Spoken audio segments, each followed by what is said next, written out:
Halo teman-teman, jumpa lagi di channel Ilmu Ternak Kambing dan Domba.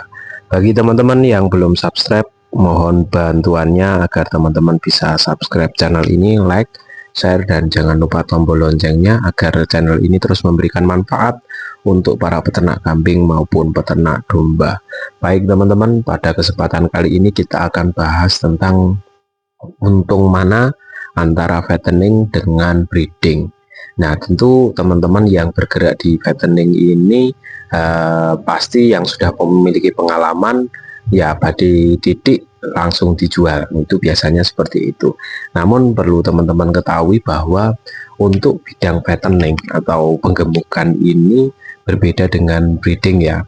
Kalau fattening ini cenderung rata-rata yang dipelihara itu adalah kambing jantan, dan para peternak ini tentu saja rata-rata mereka menjual kambingnya itu di hari Idul Adha atau di momen-momen tertentu yang mana mereka sudah mendapatkan untung.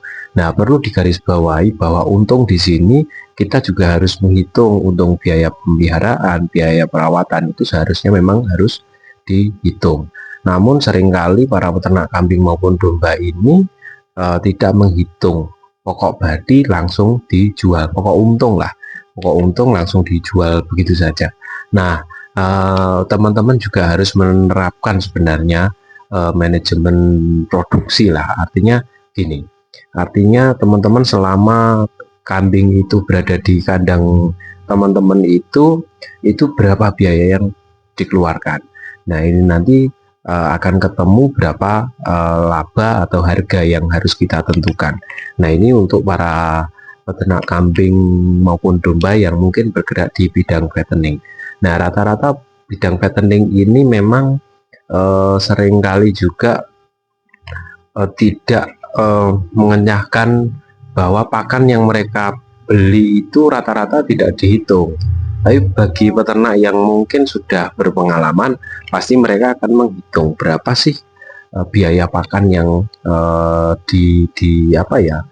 yang dikeluarkan selama si kambing itu berada di kandangnya. Nah, ini tentu saja berpengaruh dengan harganya ya teman-teman, dengan harganya, sehingga teman-teman bisa menentukan harga melalui itu. Terus perlu kita sampaikan juga teman-teman bahwa untuk peternakan kambing maupun domba dengan konsep fattening atau penggemukan ini 70% itu pakannya adalah pakan yang sifatnya instan, pakan beli dari toko, atau teman-teman bisa fermentasi sendiri. Nah, ini beda ya, fermentasi dengan silase itu beda. Nah, teman-teman mungkin bisa melakukan fermentasi untuk minimalisir biaya yang dikeluarkan untuk pemberian pakan kambing maupun domba. Terus selanjutnya ya, kaitannya dengan breeding, mana yang lebih untung nanti kita akan jawab. Nah, kalau breeding ini dia bergeraknya adalah di pengembangbiakan. Pengembangbiakan ini tentu saja tidak serta-merta kita bisa langsung mendapatkan untung, apalagi teman-teman masih mungkin beternak 2 bulan 3 bulan. Kita perlu waktu yang panjang untuk mendapatkan untung dari peternakan kambing maupun domba dengan sistem breeding, karena yang kita ambil di sini adalah anaknya, bibitnya, peranakannya, itu yang kita ambil, sehingga perlu beberapa tahun, ya minimal 3 tahun, 2 tahun, 3 tahun lah kita bisa merasakan untung dari beternak kambing maupun domba dengan sistem breeding ini. Nah, kita perlu sabar untuk melakukan breeding ini. Terus selanjutnya pakan yang diberikan untuk breeding ini memang pakan-pakan rata-rata itu pakan-pakan hijauan. Kita tidak banyak memberikan pakan-pakan yang sifatnya beli atau konsentrat ataupun makanan-makanan instan untuk kambing maupun domba, khususnya yang betina ya. Karena kalau terlalu gemuk si kambing ataupun domba betina ini, mereka tidak bisa beranak alias majer, biasanya seperti itu kalau terlalu gemuk, sehingga rata-rata itu para peternak itu menggunakan sistem 70-80% itu pakanan hijauan. Selebihnya itu mungkin hanya untuk tambahan, untuk pelengkap dari nutrisi maupun protein yang ada di tubuh si kambing maupun domba ini, hanya kebutuhan-kebutuhan itu. Nah, tentu kita harus memahami mana yang lebih irit dan mana yang cost-nya banyak. Nah, memang perputaran di fattening ini lebih cepat daripada breeding. Nah, di sini kita akan menjawab mana yang lebih untung. Sebenarnya sama-sama untung, tergantung kita teman-teman. Tergantung kita selama kita sudah mendapatkan untung dan dirasa, kalau di fattening itu dirasa semua biaya mulai dari pembelian pakan sampai mereka mengeluarkan si ternak ini tergantung teman-teman. Kalau memang sudah hitungannya sudah matang dan kita mendapatkan untung dari situ, ya lepas saja. Ini sama-sama menguntungkan.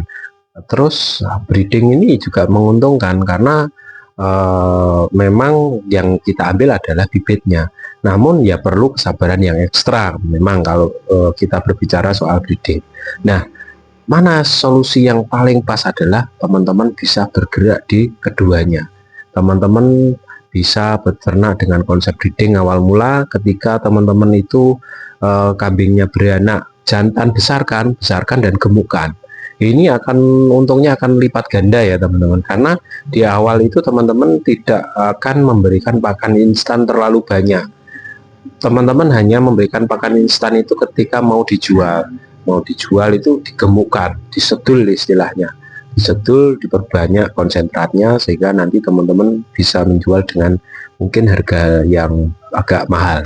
Nah, ini kalau teman-teman mau untung itu ya bergerak di kedua bidang, tetapi ya memang kita tidak bisa pungkiri bahwa kalau sendiri dengan kapasitas kandang yang banyak itu memang nggak mampu teman-teman, sehingga teman-teman harus mencari anak kandang. Ya, seperti itu teman-teman. Mungkin itu video pada kesempatan kali ini, semoga memberikan manfaat untuk para peternak kambing maupun domba dimanapun berada. Dan jangan lupa subscribe channel ini, like, share untuk memberikan manfaat untuk para peternak kambing maupun domba dimanapun berada. Salam ngarit dan sukses selalu.